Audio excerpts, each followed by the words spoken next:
What's up, everyone? Welcome to this day in Philly Sports History for June 20th, 2024. I'm your host, Jim Montgomery. Welcome to a Thursday edition of the podcast. Happy first day of summer. More on that in a minute. But first, let's start with a recap of yesterday's question of the day.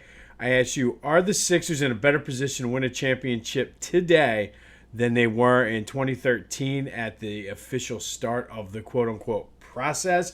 63% of you said yes. I happen to agree. And like I mentioned yesterday, to me, if you take the whole big picture, I think the whole process, whatever you want to call it, was successful because it changed around what this franchise is. Now, it is up to Daryl Morey and Elton Brand to sort of keep them where they are and not allow it to fall off. That, unfortunately, is the thing I have the most apprehension about. Excuse me. So we'll see what happens. But as always, thank you for participating in the question of the day. And we don't have long to wait until today's question of the day. Since it is the first day of summer, lots that will happen this year in Philly sports. So what are you most looking forward to this summer? Are you looking forward to the NBA offseason, the NHL offseason, Eagles training camp, or just continuing to watch the Phils? 267-495-8531. That is the number to the Back to the Future voice and text line. You can call, leave a voicemail, text message, whatever you have to do. But what are you most looking forward to this summer? The NBA offseason, the NHL offseason, NFL training camp, or the Phillies? As much as I've been enjoying the Phillies and loving it, I am just intrigued by what this NBA offseason is going to be for the Sixers. So that is what I am most looking forward to. But what about you? Hit me up on social media, Jimbo_Mont on Twitter and TikTok, at Philly Jimbo on Instagram. I'm on Facebook and LinkedIn as well. But let me know what you're most looking forward to this summer. Is it the NBA offseason, NHL, NFL training camp, the Eagles kicking off, or watching the Phils? 267-495-8531. That is the Back to the Future voice and text line. Let me know that and anything else to get off your chest, Philly sports related. I'm here for you. Some quick housekeeping notes. I mentioned I'm going away for a golf trip this weekend. Still not sure my posting plan for tomorrow's episode. However, it likely will be somewhat shorter. But we'll see. I will keep you posted on that. It'll be up in the morning at some point. The selection show is set to premiere and be ready for you to enjoy at midnight tonight. So stay tuned for that. Looking forward to it. Broke down the brackets, released them, and then it's your opportunity to just rip me on it. But the nickname tournament kicks off on Monday, June 24th. 64 nicknames, 4 regions, 2 matchups a day. Your vote decides who moves on. You can vote any way. You can get in touch with me, and you can vote multiple times, but just one time per platform. So if you vote on Twitter, you can vote on Spotify, and then you can hit me up on Facebook too. But you cannot do 2 on one platform. But looking forward to that all kicking off. Be sure to subscribe to the YouTube channel, Jimbo_Mont, and be sure to spread the word and tell your friends. That's really the best way to get the word out there. But I'm looking forward to the nickname tournament, which kicks off on Monday. Selection Friday is tomorrow. Who's in? Who's out? Find out tomorrow. Technically tonight at midnight for you night owls. All right, a couple other housekeeping notes, though, from yesterday. I talked about the 80 Phillies changing managers. They did not, in fact, change their manager in 1980. Dallas Green replaced Danny Ozark in August of 79. So Dallas Green was in charge for the entire 80 season. I was thinking more probably 83. They also replaced Pat Corrales with Paul Owens in the middle of the season, despite what they had going on. So I was close, but as always, I want to make sure I'm giving you the correct and accurate information. And just one final thing that isn't really necessarily to do with yesterday. But does anybody else have this happen? I was in the gym and a guy was walking around with a Celtics shirt on. And I know this is what he was doing because I could tell just by the way he was walking around with the big, stupid shamrock on it, with Boston on it. Like, it was just, anyway, and it was just infuriating. And does that happen to anybody else or just me? Like, I've been in the grocery store before and people wear Cowboys jerseys and I want to run and tackle them from the produce aisle. Maybe it's just me, but if that is something that also happens to you, let me know. 267-495-8531. Now, I didn't say anything to the guy because what am I going to say? They're the champions, and here we are, a Sixers fan. But it was just the way he was rolling around. I'm like, come on, dude. And again, he was trolling us, and I allowed it to get to me. But does that happen to anybody else? Let me know. And also, I mentioned how bad James Harden was speaking of the Celtics, in that Game 7. He, in fact, only had 9 points that game. So hopefully this is where we're going to be now with getting guys that can actually step up when Joe's a little bit off. I mean, you see it with the Celtics, and that to me is the difference between the Celtics and the Sixers.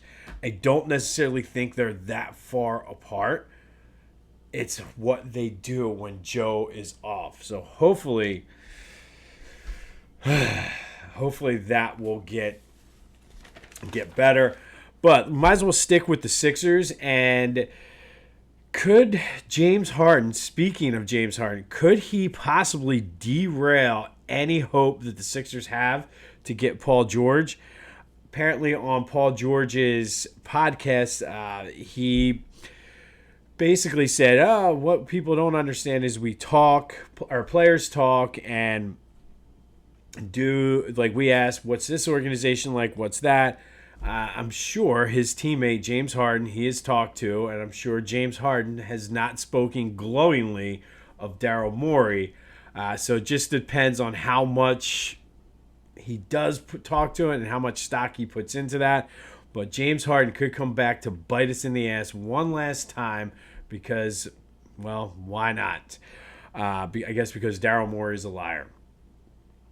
But from one negative to a positive, Brian Windhorst was actually reporting that everybody's been saying it looks like OG Anunoby is going back to the Knicks. However, Brian Windhorst said it's not a sure thing.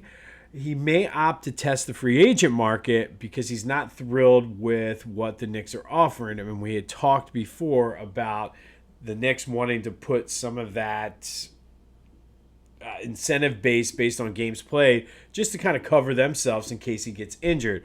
And the Sixers have the cap room to really give him more of a guaranteed contract than anything. So it's worth monitoring.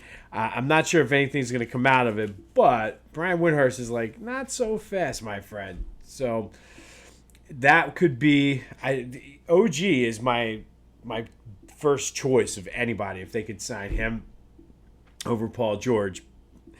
It just sucks that the whole thing could be derailed by James Harden being a little baby. Oh, well. All right, Phillies news. Tough one yesterday. Errors cost them.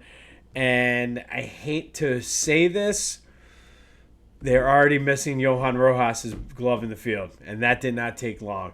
And this is not a shot at Brandon Marsh because he gave a hell of an effort on that ball, the triple. But Johan Rojas probably catches that. And all of a sudden you have a 2-2 game. Or it would have still remained 2-1. And then Bryce hit the home run to tie it. Or would have hit the home run to tie it. It's just, man. And it wasn't like that. I mean, he had no other choice but to be aggressive. They were going to give up a run either way. So it's just, man, it didn't take long is all I'm saying. I'm not saying we need to bring Johan back. It's just I didn't think it would be that soon. And again, it's an isolated play. The offense yesterday did not score many runs. They're still leaving runners in scoring position. Bryce hit the 2 solo homers, and that was it. And the offense has not been sharp, not the way they were earlier in the season. I think I was listening on the radio when I was picking the kids up from camp. I think they're like 12 and 11 in their last 23 games, which we built up the big lead and got hot. So I'm okay. I'm not saying the sky is falling. I just would like to see a little bit more consistency out of the offense because of games like this when you got to be able to win those close games. And defensively, they didn't have it. But if the offense is scoring more than 2 runs, all of a sudden the pressure is not on the defense as much as it is. Ranger looked good pinching in front of his wife and kids. They're off today, a much-needed day off for the Phils. They open up the weekend series against the D-backs this weekend. But thank God they finally got a day off. And it's just much needed, like I said, because they've been going between traveling to Europe and everything. So hopefully they can unwind, unplug, not think about baseball, and come ready to get some type of, it won't be the same as getting locked out of the NLCS, but maybe they can get a little bit of revenge on the D-backs. All right, it is officially summer. The next summer holiday is 4th of July, and I told you during the London series that a lot of the shirts for Philly Goat for the London series can also double as 4th of July.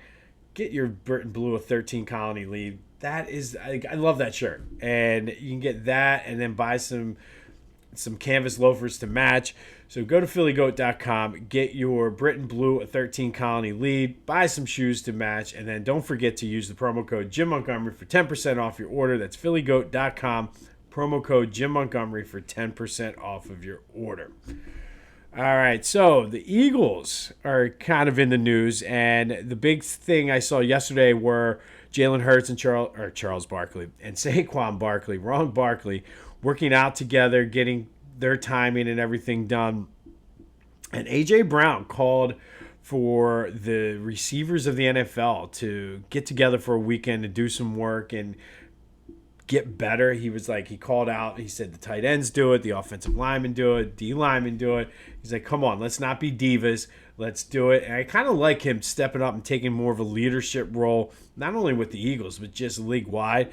So we'll see what happens. But I like when they get together and work out, because if AJ can pick up something from Tyreek Hill about speed and running, like, it's the best of both worlds. So I people are like, who cares? Like, I like it. I like the fact that the stars all like to kind of work together, and hopefully some of the younger guys can get out there too, and they can get something out of it. But I figured it was worth mentioning because those were the two big things in my feed yesterday. Hurts and Barkley working out, and A.J. Brown trying to get a wide receiver weekend workout going on sometime soon. Still waiting on Mishkov updates. I don't know. I feel like at this point, that's one of the biggest things I'm looking forward to this summer as well. It's just the conclusion of the Mishkov saga. Union, tough, another tough loss. This team is reeling right now. They battled back twice. I think it was twice or 3 times to tie it, and then lost in the 10th minute of stoppage time. If the season ended today, they would not be in the playoffs, but this is a team that's in trouble. If you're a soccer fan, this is not good for the Union. Be sure to check out my boys over at the Clashing Conferences. Their final, I would imagine this is the final episode for their basketball version. The Major League Baseball will be coming out soon, but anywhere you get your podcasts as well as on YouTube. All right, today we're going to go back to 1967. And on this day in 1967, Phillies beat the Mets 4-0. Don Locke, who played center field that day, hit a 2-run homer. Dick Allen hit an RBI triple, and that's more than enough to what the Phillies needed to beat the Mets. Pitcher Larry Jackson pitched a 1-hit complete game, had 6 strikeouts. It was his 18th straight win against the Mets. And I love this. I love the fact that Larry Jackson just owned the Mets. And if it was today in the era of social media, it would have been Larry Jackson is the Mets' dad. But check out these stats for Larry Jackson. For his career, he went 21-2 versus the Mets with a 2.24 ERA, 114 strikeouts in 27 starts.